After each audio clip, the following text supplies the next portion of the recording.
Frédéric le moustique. Dans le jardin des drôles de petites bêtes vivait un bien étrange docteur. Les piqûres étaient le seul remède qu'il connaissait pour soigner ses patients. Entre nous, je ne pense pas que vous aimeriez être soigné de cette façon. Mais rassurez-vous, le docteur Moustique était toujours très occupé et il n'avait vraiment pas le temps de vous rendre visite. Le fils du docteur Moustique s'appelait Frédéric. Bien qu'il n'en éprouve pas le désir, son père voulait qu'il soit docteur. Pour cela, il devait étudier des livres où l'on apprenait sans doute l'art de faire les piqûres. Ces livres étaient tellement épais, avaient si peu d'images, qu'il lui fallait beaucoup de courage pour les ouvrir. Et chaque fois que Frédéric pleurait ou protestait, son père piquait une colère qui se terminait en général par « Va dans ta chambre et n'en sors que lorsque tu auras changé d'avis ». Alors Frédéric s'enfermait dans sa chambre en se promettant que jamais il ne serait docteur.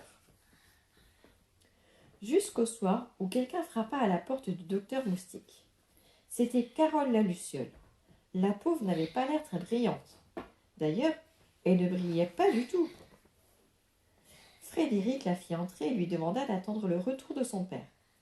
Mais la Luciole ne l'écoutait pas et répétait sans cesse « Au secours, ma lumière s'est éteinte !» « Il suffit peut-être de changer une ampoule, » dit-il pour la rassurer.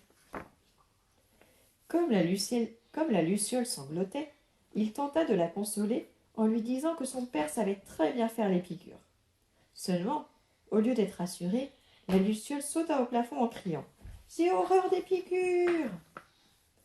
Elle en avait tellement horreur qu'elle menaça même Frédéric de le transformer en limace s'il essayait de lui en faire une. En cet instant, le docteur Moustique rentra et dit en voyant Carole « Allons, qu'est-ce que j'entends? On a peur d'une petite piqûre de rien du tout ?»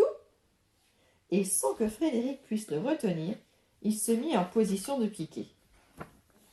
Soudain, il n'y eut plus de docteur Moustique, mais un limaçon qui se tortillait en criant « À moi, à moi !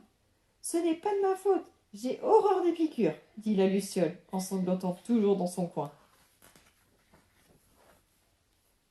Frédéric devait absolument faire quelque chose s'il ne voulait pas ressembler à un vermisseau. C'est pourquoi il s'enferma dans la cuisine. Ce qu'il y fabriqua est un secret. Pour répondre un peu à votre curiosité, je peux quand même vous dire qu'il s'agissait d'un sirop. J'ajouterai aussi que ça sentait très bon le chewing-gum à la menthe, le chocolat noisette et la sucette à la fraise. Frédéric s'empressa de donner une cuillerée de ce sirop à la Luciole et, comme par enchantement, elle se mit à briller aussi fort qu'une étoile. « Guérie, je suis guérie !» s'écriait-elle en sautant de joie. Puis, Frédéric donna une autre cuillerée à la limace. En un clin d'œil, son père réapparut et, à son tour, il sauta de joie. Voilà comment Frédéric le moustique, un peu malgré lui, fit le bonheur de son père et des habitants du jardin en devenant docteur. Vous imaginez un docteur qui ne faisait pas de piqûres et qui soignait ses patients en leur donnant du sirop. Il ne refusait d'ailleurs jamais d'en donner, même aux gourmands en bonne santé, car son sirop avait aussi la merveilleuse vertu de rendre les gens joyeux, et Frédéric voulait que tout le monde le soit.